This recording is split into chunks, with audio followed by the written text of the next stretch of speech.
Welcome to the Governance Podcast at the Centre for the Study of Governance and Society at King's College London. My name is Andrew Blick and I'm a reader in politics and contemporary history at the Department of Political Economy. I'm also Director of the Centre for British Politics and Government.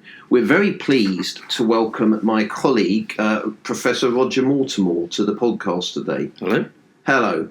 Hello, Roger. Roger is Professor of Public Opinion and Political Analysis here at King's, and he's also Director of Political Analysis at Ipsos MORI, the well-known research company.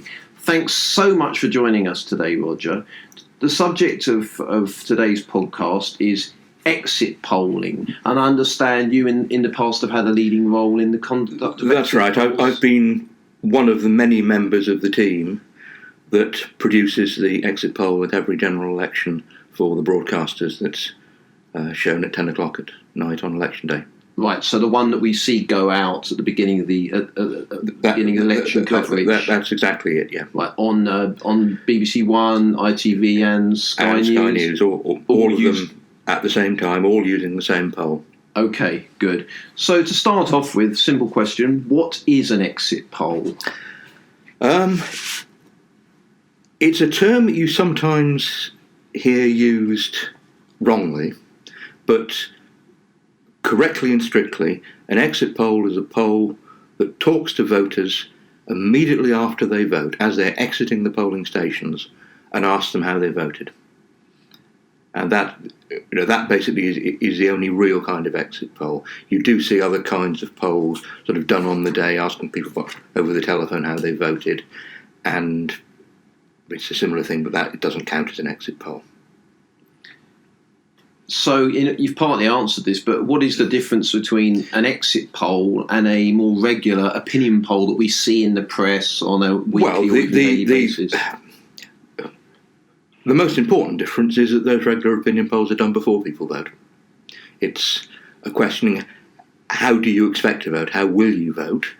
And of course, some people will change their minds after they've been asked that. An exit poll is after the vote. We're actually asking them not their opinion, but the actual fact, what have you just done? And beyond that, is there a technical difference or a methodological difference? There are lots of methodological differences. And the most important one, I guess, is that simply for practical reasons, opinion polls before elections are usually arranged to be efficient. So we do, it's not quite cutting corners, but we do things a little bit more cheaply than you otherwise would, because you couldn't do that many. The one exit poll that we do for the broadcasters, probably more money is spent on that than all the other opinion polls in the election put together. It's a huge, expensive exercise, and within that budget we can use the most complicated and expensive methodologies. We use random sampling for the key part of the selection of voters that we talk to, and I'll talk about that in a moment. And because we're talking to people who just voted, we know that they voted, and that's the biggest problem that regular opinion polls have before the election. We're asking people how you're going to vote, but we've also got to decide whether they're going to vote or not, because obviously a lot of the people we talk to won't vote in the end. And that is probably the biggest problem that pre-election polls have in making their results match the outcome of the result, that they're including people who don't vote. So there are some significant qualitative differences. Some are the same methodologies, but there are some quite significant differences. Yeah, I mean, they're the same methodology in the sense that we're asking voters questions and writing down the answers and adding them up. Beyond that, they are very different. A regular opinion poll, either you're phoning somebody up or you're getting somebody to fill in a form on the internet. And we've got to select who do we talk to beforehand. We've got to go through quite elaborate procedures of trying to pick a representative sample of the British public. For the exit poll, we're not doing that. We are very carefully deciding where we go to do the poll And obviously there's a limit to that. We can only afford to put so many interviewing teams out in the field on election day. We go to as many as we can manage to do, and then we are systematically interviewing all the voters, or a random sample of the voters, but enough of the voters to be pretty sure that we've got a very accurate picture of how people voted in those polling stations. So the gap between the measurement and the outcome, the prediction, or the overall measure of voting intention is filled in a completely different way.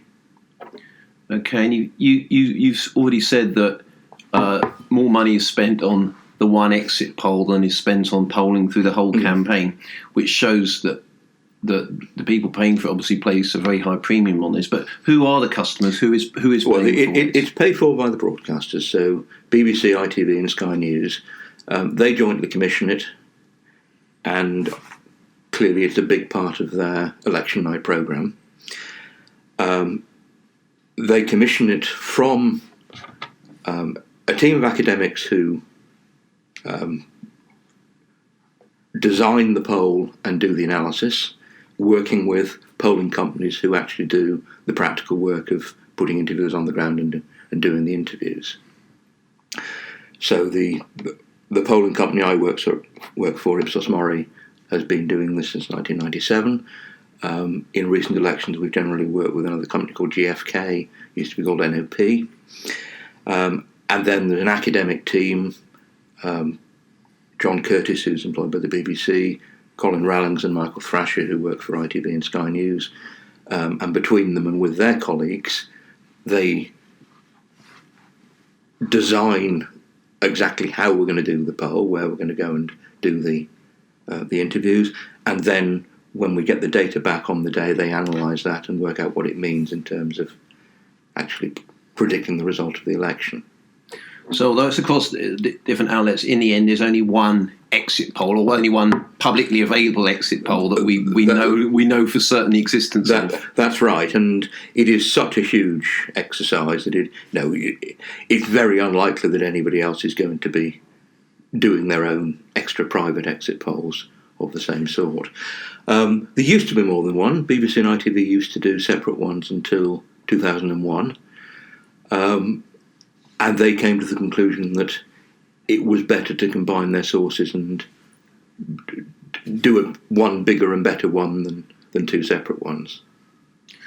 Okay, now exit polls, I suspect, are not unique to the UK, but in the context of the UK and what we call the Firstpastthepost electoral system, what particular challenges does that system present as opposed to if you had a more proportional electoral system, for example? If we were exit polling in a system with proportional representation, essentially we'd be measuring something different. All we'd need to measure would be how many votes each side's got.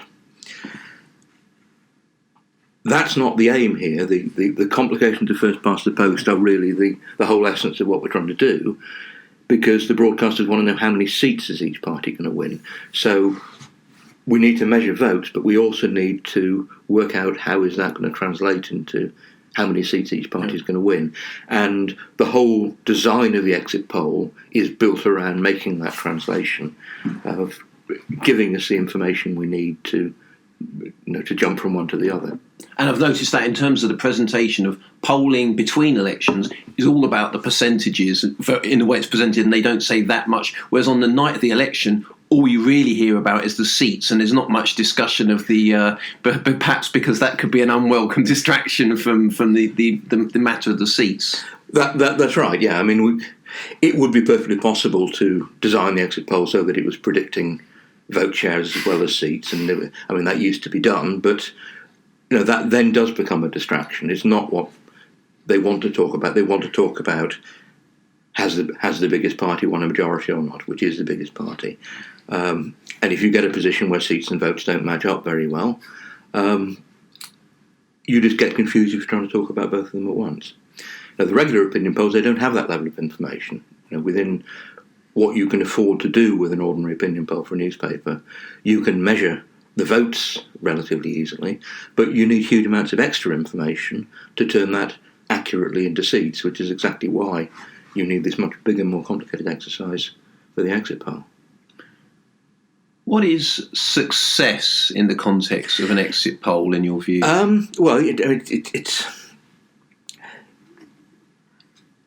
It's a very difficult question, because what would be regarded as success, in terms of our work as political scientists or as market researchers, is quite simply to make a measurement that is within the margins of error of the poll. But that's often not enough for journalists and for other critics of polls. They want to criticise even when we haven't done the impossible. Now, in fact, the exit poll in recent years has been extraordinarily accurate, extraordinarily successful, really more than we could reasonably expect. We've been lucky. In 3 of the last 4 general elections, we've got the number of seats for the biggest party within 4 seats. Now, the margin of error is much, much bigger than that. You can't calculate it exactly, but it's in the region of plus or minus 16 seats. So when you've done your poll, all you can confidently state, all you would be allowed to say if this was an academic paper we were writing, is our researchers said that the result will be within 16 seats of this. And 16 seats is a lot. It's really too big a margin to fit the level of precision people want to understand what's happened in the election. It's the difference between a party winning a relatively comfortable majority in Parliament and being well short and having to look for coalition partners. And it's in fact is exactly what happened in the one recent poll when we were a little bit less accurate than that. In 2015, the poll said the Conservatives would get 316 seats. In fact, they got 331. Now, that's not wrong. That is within the margin of error. But as far as critics of polls are concerned, that looks wrong, because 316, what the poll said, is a hung parliament, and 331 is a majority government. Now, there's nothing you can do about that, but polls cannot be supernaturally accurate. They are polls, they're surveys. Laws of statistics dictate that there is a margin of error just through sampling error. But people would like it to be more accurate than that. So we can come up with a poll that we are satisfied with is as good as it could reasonably have been, and that's not necessarily going to satisfy everybody. Now, clearly, we like to satisfy everybody. If we are lucky, if we carry on being lucky and getting ridiculously close, getting the exact number of seats as we did in 2010 and again in 2005, that's great, and clearly that's a success. But it's difficult when the expectations are unrealistic, and because this is a very complex subject that a lot of people don't understand, it's often difficult to get across to people why it isn't realistic to expect that an exit poll can always predict within 5 seats. And I also suspect that in, for instance, 1997, whether you were 10, 20 seats out when Labour were going to win a huge majority, and that was pretty widely expected, doesn't really matter that much. It's in an era where, for the time being, I'm not predicting what's going to happen in the future, but for the time being, results have been very tight, and winning a workable majority is much more challenging. That suddenly you're expected to produce this pinpoint accuracy, and I can understand why people want that, but then there are these scientific criteria we're all talking about, which are difficult to get across. Yeah, that's absolutely right, and the same applies to the conventional polls as well as to the exit polls. When the election isn't close, it doesn't matter if you're a little bit out, and nobody notices. And people say, hey, the polls are great. And maybe get an unreasonable level of expectation and trust in what the polls can do, because they're simply not noticing how accurate the polls are. And yes, as it happens, the exit polls in 1997 were a little bit further out.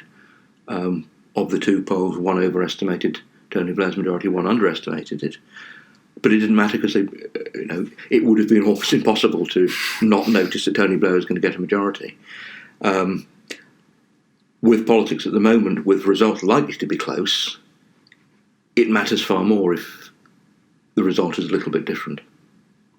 And there's absolutely nothing we can do about that. It's not within our control. What are the, and you touched on some of this, but what are the major challenges in conducting an exit poll? And if you had unlimited resources, we've said these polls are very well resourced compared to your regular opinion polls, but if you had unlimited resources in time, money, etc., what might be done differently? Well, with unlimited resources, quite simply, we'd make the poll much bigger. The more people you interview, the more places you go and do interviews, the better your information is going to be. And, this does happen in some other countries. I'd better not mention the country, but a country where we've done exit polls at Ipsos relatively recently. Exit polls were a new thing. It was massively important to make absolutely sure that the exit poll worked and worked perfectly and created confidence in the whole polling industry and so on. And they sent out interviewing teams to tens of thousands of polling stations. Now, we can't afford to do that. For our budget, which is big, we can poll at between 140 and 150 polling stations across the country. And that's the biggest challenge. I mean, that number of polling stations will give us a total sample size of somewhere between 20,000 and 30,000, which sounds big. But it's not really, because it's not the total number that matters, because what's a far bigger determinant of whether that gives us a good prediction or not is whether we're at the right polling stations. There's a massive difference between polling stations. There are lots of polling stations where almost everybody votes Conservative, and lots where almost everybody votes Labour, and a lot which are split 50-50. And if we don't get the right mix of those, then the poll isn't going to be right. And the big challenge we have in this country, which applies to nowhere else in the world, we can't check beforehand and make sure that our sample is representative, because voting numbers are not published at polling station level. This is part of the law, goes back to the 1880s to protect against corruption and bribery, to stop the we now have pre-budget statements instead of corruption and bribery with elections. Yes. But with those pre-budget statements, even if the Chancellor knows which village he is expecting to vote for him as a result of that, he can't check up afterwards that they have done. Indeed. So what that means is we've got to try and pick a relatively small number of polling stations without any direct knowledge of how they voted last time. And if you're just doing that at random, the margin of error there is huge. Essentially, it's a sample of 140, not a sample of 25,000. And as you'll know, conventional opinion poll has a sample of about 1,000, which gives you a margin of error of plus or minus 3. And even that's too big. Plus or minus 3 points on a party share is the difference between Labour being the biggest party and the Conservatives getting majority. The margin of error in the exit poll, if you just pick polling stations at random and you only picked 140, would be bigger than that, which obviously is totally useless. So the challenge is to find some way of getting around that, of being sure that the information that we're getting is useful and representative and is telling us how the voters are voting, without having to go to tens of thousands of different polling stations, which we can't afford to do. General elections, obviously, to a large extent, about parties. Mm-hmm. And So I've got some questions I'd like to ask about how this figures into what you're doing. If there are one or more parties, for instance, that have not contested a general election before and they're now running a significant number of candidates, how do you deal with that? What challenges might that challenge pose to polling? It does pose a challenge, but it's a relatively minor one. And the first and foremost one is to get this accurate measurement of how the national vote is going to go. And that's true whatever the parties are in. If you've got a new party, so long as you know how much their vote has gone up, then you've got the same information you need. But let me explain how we deal with that challenge of not being able to poll at very many polling stations, because that's at the essence of it. Now, the first key thing that we rely on is that although votes vary a lot across the country, there are lots of Labour areas and lots of Conservative areas and lots of mixed areas and some Lib Dem areas and so on, the change from election to election varies far less.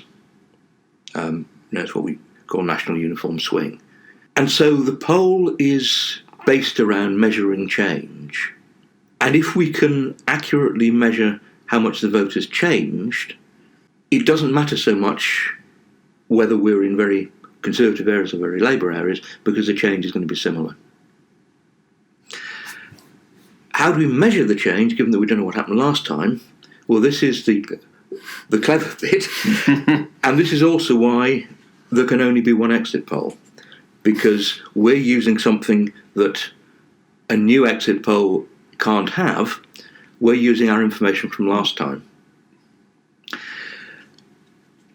As far as possible, 140 polling stations where we go to and do our poll are going to be the same as 140 polling stations where we polled at the last election. So although we don't know what the official result in those polling districts was, we know what our poll said in those polling districts. And so in each of those 140 different polling districts, we've got a direct measure of change from the last election to this election. Add them all together, you've got a measurement of what's going on across the country. Then comes the second bit, you've got to look for patterns in that. What sort of constituencies are behaving differently? Is Wales behaving differently from the rest of the country? Are constituencies which have voted Labour in the past but are pro-Brexit voting differently? Are constituencies with lots of students voting differently? And you run the numbers through the computer and you come up with basically a list of what are the key differences which the data is telling you are big enough to matter, statistically significant differences. And you can then build up basically an equation, what we call a model, to tell you how every constituency is going to vote. So take your constituency, I don't know, Wellingborough. We know what the result in Wellingborough was last time. We know what we think the national change is. Conservatives up so many percent, Labour down so many percent. And we know what are the other differences in our list that apply to Wellingborough. Okay, so it's not in Wales, maybe it's slightly more pro-Brexit than others and so on. And we add in all of those, and out of that formula comes a prediction of, here's our predicted result in Wellingborough. We then, from that, can say, we think, allowing for the possibility of margin of error and so on, that the probability of the Conservatives winning in Wellingborough is X percent, and of Labour winning is X percent. We add up all of those probabilities across the country, and that gives us our prediction. So we've built in all the different factors that we can detect in the data on the day. And that means that, in theory, most of the time, so long as we know what to look for, we have all we need if the measurement is right. Now, we've still got to do difficult but straightforward bit of actually getting the interviews on the ground, finding out how our polling station in Wellingborough is voting. But that's a relatively straightforward part of the job. But if there's something, obviously, that we haven't thought of and we haven't built into the model, then we've got a problem. So if it turns out that constituencies where there are lots of farmers are behaving completely differently from everywhere else, and we haven't thought of that and we haven't put that into the input that's gone into the computer, then maybe we're going to miss that, and maybe we're going to be that far out on those different constituencies. And if it's something we have thought of, then we've still got to make sure that we've got enough information to deal with it. So, for example, in 2015, it was obvious before the election that UKIP was going to be a big player for the first time. Now, we couldn't have measured how well UKIP was going to do if we weren't polling in enough constituencies where UKIP was going to do well, because UKIP, when we could guess they weren't going to do equally well across the whole country. They were going to be strong in some places, weak in other places, and we needed to have enough constituencies where we expected them to be strong and enough where we expected them to be weak to make sure that we could build all that information into the prediction. So the challenge when you get changes in the circumstances, new parties coming in, new issues coming up and so on, is that maybe we need to change where we're doing the poll. In this case, to bring in more likely UKIP more likely UKIP areas. Another big change has happened over the last few years. Suddenly, Scotland has become far more significant in the result, because up to 2010 we knew that Labour was going to win almost every seat in Scotland. You didn't need much polling to find out what was going on there. Now suddenly Scotland is a lot more complicated. It's making a much bigger contribution to the overall result. So we need to make sure we're doing enough interviews in Scotland to get a reliable measure of what's happening there. So that means that one of the elements that we do have to do, and one of the things that complicates it, we can't just go back to the same 140 whatever polling stations every time. We do have to fine-tune that selection. And also you get the complication that every now and then polling district boundaries are going to change. So if you went back to the same polling station, you simply wouldn't be polling the same people. So again, at that point, you've got to tear it up and go somewhere new. And as it happens, that part of the job is my job, which is when we've got to pick new polling stations, somebody's got to look through all the available data and pick which are the best ones. So given that we've decided we want to poll in a constituency for the first time, which is the most representative polling district. Do you ever go there physically and have a look? I don't usually go there physically, no. We try and do it, first of all, from local election results. Yeah. So although we don't have any local breakdown of the general election results, we can see how the wards vote at local elections. So we can see which is a reasonably balanced ward, as opposed to being strongly Labour or strongly Conservative or strongly SNP or whatever. And then within that ward, we can look at the census data for the polling districts and try and find the most typical polling district. So you must get to learn a lot about the geography and profile of the United Kingdom through this job. Exactly. You have to have quite a good feel for what sort of place, as described in the statistics, is a good place to do the exit poll. And each area, so you would do Northern Ireland, for instance, so you'd have to look at... Oddly enough, no, we don't do Northern Ireland. You don't do Northern Ireland? Northern Ireland, of course, is a completely different party system. Labour, Conservative, Liberal Democrats don't win seats in Northern Ireland. They don't usually fight them. They don't run in that many, sometimes, but yeah. So doing the exit poll in Northern Ireland wouldn't contribute at all to knowing what's happening to Labour and Conservative. Now, it would be useful, and particularly at the moment it's becoming more useful, to know how are the seats going to fall out between the different Northern Ireland parties. But to do that, we'd need a full-scale separate exit poll in Northern Ireland. Doing... With all the numbers related to the divisions and the different groups. Exactly, yes. I mean, suppose we set aside 5 polling stations in Northern Ireland as part of the poll, from 5 polling stations we couldn't possibly get a reliable measurement of how is the DUP doing against the UUP and how is Sinn Féin doing. It would just be a waste of money. So really all the exit poll can say about Northern Ireland is that 17 seats will be taken by Northern Ireland parties. I digress there, but that's very interesting. Now, some of this may be been dealt with in what you said before, but there are historic examples of electoral pacts between parties. The most famous one is probably the 1918 coupon election, where Lloyd George and the Liberals who'd followed him into his government, splitting from the Asquith Liberals, had an arrangement with the Conservatives that in predetermined seats they would not run candidates against each other. Yeah. Now, I know you weren't doing this in 1918, but were this to come up again in a future general election, how might an exit poll try and handle that and model for that? It won't really be very different from what we're doing already. Okay. It'll be all part of the measurement of what happens to the votes of each of the party in different circumstances. But of course, we will need to ensure that we're building those circumstances in. Right. So if there are seats where Party A and Party B have got electoral pacts, we must make sure we're polling in some of those constituencies so we can see, do the voters do what they're expected to do or not? Yeah. So were you doing it in 1918, you need a seat where there was a Lloyd George Liberal and no Conservative, and an Asquith Liberal, and maybe an independent Conservative, and try and get a range of those kind of seats to factor into your... That's exactly right, yes. And, I mean, that points up, to some extent, one of the real problems that any exit poll is going to have.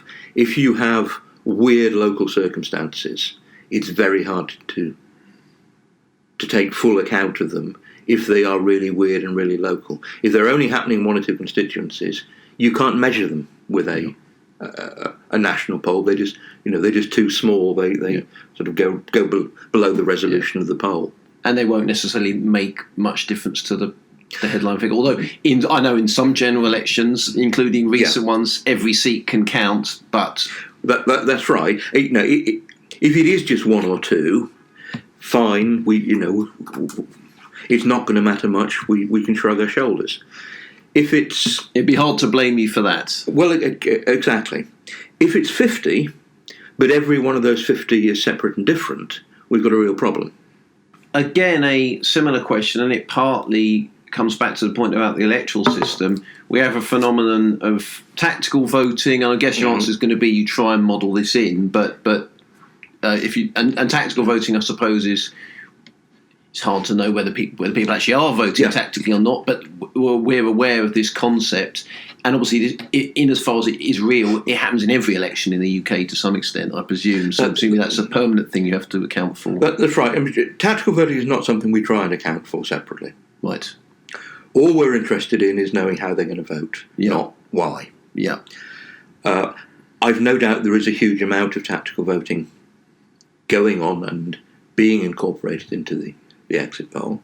But if, for example, a lot of the Liberal Democrat vote at a given election is really Labour supporters voting Lib Dem to stop the Tories, well, all we need to measure is how many Lib Dem votes there are. Yeah. Sometimes particular issues can be more divisive than others, and can perhaps make people more likely to vote differently, or not vote, or vote rather than not vote, than they might otherwise do were that issue not around. Again, I suspect this all works into your model anyway, but is that something you try and take account of? Yeah, very much so. But this is exactly the sort of thing I'm mentioning in terms of making sure that we're polling in the right place. So, obviously, a classic example of this would be Brexit in 2017. Yes, that's what I had in mind. Yeah.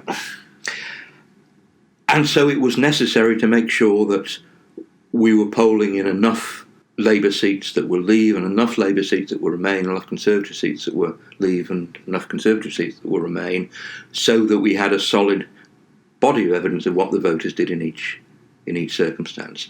And that's fine and easy when it's a clear issue like that, because we'd had the referendum and we knew how each area had voted in the referendum. We had a very clear idea of how strongly Leave or Remain each part of the country was, so it was very easy to build into the design of the poll.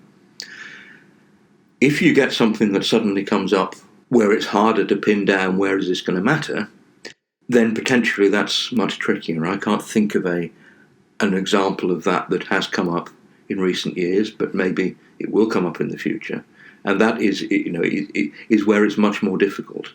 Well, I think you've covered a huge amount of ground there and really explained things that I think certainly for me and for those who are listening to this podcast will make them look upon the polling that's announced on the next general election night, whenever that may be, in quite a different way. It'd be interesting to talk a bit about how you came to be in this post. What was your path that took you to where you are now, studying individual constituencies across the country and polling stations? In a sense, it's a complete fluke. I mean, it's clearly very much the sort of thing that I want to do, and other people seem to think I'm reasonably good at it. I think they're correct in thinking that. I started off with this really doing my doctorate at Oxford on the British electoral system, the way in which the Boundary Commission draws the boundaries and the political impact of that. And who was your supervisor? My supervisor was David Butler at Nuffield. Very lucky, the great election. Yeah, the great David Butler expert. And before I even got to that stage, my undergraduate tutor had been Ian McLean, who's also very much an enthusiast around elections and helped push me in this direction and get me enthusiastic about it. So I came out of university having done my doctorate with this whole sort of geographical aspect of elections being one of the things that I had studied and knew about. And I then went to work for MORI, doing opinion polls. Now, at that point, MORI wasn't doing any exit polling, had never done any exit polls, but within the next few years, they did their first one. When did exit polling start? Do you know? Yes, the first UK exit polls in 1970. Okay. It was just in one constituency for the BBC in 1970, and then that worked, and they rolled the whole thing out nationally, both BBC and ITV in 74. And that's a very interesting election for them to have started with. In that we went through a cycle of. At first, it looked in the late 60s that how Wilson's Labour government was dead in the water. Then it looked like they'd eke their way back, or this was popular wisdom that they were going to actually win the general election, and then actually they lost it. So was that poll accurate? The poll was very, very accurate. Right. It played a big part, I think, in establishing the idea. Right. So it's partly, again, this luck. It can happen to be a good time to have been right. To have been right in that election would earn you a lot of credibility. Exactly. And to be honest, that's the way a lot of social science works. If it's at the right time and it could be for the wrong reasons. For the wrong reasons, or for luck, or for a correct but imprecise conclusion happening to be bang on the mark. Yeah. And that convinces people who don't really understand what it is anyway, that this is a great idea and ought to be promoted. And being wrong for the right reasons rarely wins you any support. Exactly. And it's a problem with all of what we do in academia, really. The disconnect between our methodology, going about things the right way, the speed, that the time that takes, and also the realistic expectations of what we can deliver, the disconnect between that and what the punters out there want, or what people who are intermediaries between us and the punters think the punters want, which is quick, decisive, simple answers to questions. Which I'm sure is what the punters want, but sometimes that's impossible. And anyway, so you came in, you were taking this on for MORI, started doing them. Yes, exactly. I mean, MORI made the decision to start doing exit polls, I think, essentially because there was a The company that had previously been doing the ITV exit poll wasn't going to carry on doing it, so there was a chance to tender for the contract, and we went for it and got it. And was this Bob Worcester, our good friend Sir Robert Worcester? Bob Worcester was head of the company then. Right. Whether it was he who made that decision or not, I'm not sure. May have been whoever was head of political research at the time, but I'm sure Bob, was fully behind it. It certainly wasn't me. I was a very junior figure, but once we decided to do it, clearly I was one of the natural people to pull in on this. Yeah. And you've been doing them ever since? And we've been doing them, and I've been doing them ever since, exactly, yeah. And that's a long day, is it, the actual election day itself? It is and it isn't. Presumably you've done all the work anyway, but at that point, you've pushed the domino, and the dominoes are knocking each other down. And that's right. I mean, my part of the job on election day is simply sitting in the office, hoping nothing goes wrong, and being there. If something does catastrophically go wrong, I will be the person who has to deal with it or help deal with it. But of course, across the country, we've got 140 teams of interviewers arriving before the polling stations open at 7 o'clock, working away doing their polls, interviewing a dozen people an hour until 10 o'clock, phoning back the result. It's a very long day for them. Right. And that's a huge logistical management job. A huge logistical management job. And then we've got telephone centres full of our telephonists who are collecting the results as they're phoned in from the polling stations around the country, turning them into a computer file, and then locked up somewhere in a darkened corridor in the BBC is John Curtis and his team, who have got this data and have got to turn it into a prediction in a very short period of time, in total secret, so nobody knows what's going on, because it is quite literally illegal to leak the results of the exit poll before 10 o'clock. So it's a long day for all of them. My part of it really is it's a long 6 weeks beforehand of doing all the preparatory work, so everybody who's working on the day is ready to do their job. So what actually happens on the ground on the day? At each of the polling stations around the country, we will have a team of interviewers. I think it's usually 3 interviewers in each team, although they may work in shifts during the day and bring in extra people and so on. They will arrive before the doors open at the polling station at 7 in the morning, and they will be all day selecting a random sample of voters to talk to. So we'll have told them beforehand, we know how many people we expect to vote at that polling station, and taking that into account, they'll have been told, for example, talk to one in every 5 voters. And so one of them will have a little mechanical clicker to count the votes, and every time they reach a multiple of 5, they will stop the voter as they come out and ask them to do the poll. And doing the poll is very simple and straightforward. They're given a replica ballot paper and asked to fill it in again the same way they've done before, fold it up without showing it to anybody, put it in a ballot box. So it's very quick. It replicates as far as possible the action that they've just done. And we find, because it's quick and simple, it is possible to persuade most people to do it. And we get a response rate of well over 80%, which is absolutely phenomenal for this sort of survey. And that's vital in terms of making the data reliable. We are really getting a pretty solid sample of all voters at that polling station to take part. If the voter says no, we replace them with the next similar voter, so the next person of the same gender and approximately the same age and same class, if there are sort of obvious differences of that and so on. But we keep an eye on that, and we check whether there's a difference between the original selections and the substituted selections. At several points during the day, the interviewers will stop and will open the ballot box and will count all the ballot papers and will then phone back their numbers to the telephone bank that is recording all the things. So through the day at various intervals, we've got the data coming in through all the polling stations and being fed off to the analysis team, who will add it up and build it into their model and work out how is this prediction going to work out? And then at around 9 o'clock, so about an hour before the polls finally close, we have the cut-off for the main part of the poll, the main data prediction.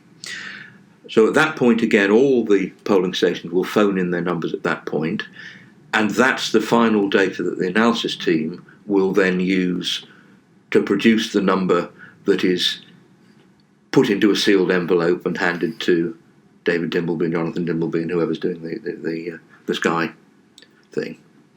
And they will see the numbers about 5 minutes before they go on air. It's exciting for them as well. But that's basically the process. And I mean, it's very straightforward in a sense, but of course it's also difficult and lengthy. And, well, that sounds nice. If it's pouring with rain, and if the voters don't want to stop, and if you've got local officials who are being unhelpful and so on, it can be a very stressful time as well. And the interviewers do an incredibly good job, and the data has always arrived on time and has always been correct. And who are these people? I mean, and how do you find them at what could be relatively short notice in for instance, circumstances of a snap general election? Well, they're all part of the regular interviewing panels for Ipsos MORI or NOP or whoever it is doing the poll. So they're people who are working on all our other market research at other times. We tend to use the same interviewers on the exit poll again and again. They like doing it. It apparently is a really popular and ego-boosting thing to do, to be working on the election exit poll. And I guess I think that they will then love it when they can go home and unusually can see the direct impact of what they've been doing all day on their television screens. But this only works, of course, because we do have these panels of interviewers who all the time are doing their job of face-to-face interviewing for market research. Right, and it might be shampoo, it might be supermarkets, or it might be who you're going to vote for, or in this instance, who did you vote for? That's right, yeah. And I mean, it's one of the facts of life that the number of companies that are doing this, amount of business that is done in face-to-face interviewing is steadily contracting. It's getting harder and harder to find enough interviewers for big jobs like an exit poll. A word you've mentioned a few times is computer. I suppose in 1970, I suspect there was a computer of some kind involved, but even in the time you've been doing it, there must have been some significant changes in the technology. Has it made it easier? Has it just increased people's expectations? Or just changed the way you do it in any way? I think it's probably a definite benefit. I mean, in the time that I've been involved, there hasn't been, I think, much of a real change in the statistical end of it. Right. It's a pretty sophisticated computer model, but we've been able to do that since the 1990s. Yeah. It would have been, I suspect, a lot simpler in the 1970s. And in fact, when I first did it for MORI with ITV, we were doing things on a less complicated basis than NOP and BBC were doing it. So BBC had the big computer model that we use now. We were doing much the same thing in principle, but basically doing it with spreadsheets. Okay, now all of that's fascinating. To round things off, can you recommend a good book on polling, exit polling, or indeed on anything else for our listeners? I don't think there is a good book on modern, up-to-date British polling. We need to write it, don't we, Roger? Exactly. Well, you do. I think I'm probably stuck with this at some point in my life. There are at least 3 very good books, but they're all written in the 1990s. Bob Worcester and Nick Moon, both pollsters, both wrote very good books on the theory of polling, the history of polling, how polling is or was done in the 1990s, and remember this is a point in which we barely knew the meaning of the word internet. So things have moved on a lot since Bob and Nick wrote their books. At exactly the same period for the academic market, David Broughton wrote an excellent undergraduate textbook on opinion polls. And all of those three, I'd recommend. They're very good reads. They haven't really been brought up to date. On the exit poll itself, the best thing by far is a single article written by John Curtis and David Firth. It's in the Journal of the Royal Statistical Society, and it explains from start to finish how the whole exit poll is designed and how the data is dealt with. Right, so anyone listening to this podcast today who's finding this interesting, wants a kind of single statement of how it works from A to Z, the procedure, should go to that article. Exactly, yeah. Very good. Roger, that's been great. To all our listeners, thanks for joining us on this episode of the Governance Podcast with Roger Mortimore and me, Andrew Blick. To learn more about our upcoming podcasts and events at the Centre for the Study of Governance and Society, follow us on Facebook, Twitter and Instagram at CSGKCL.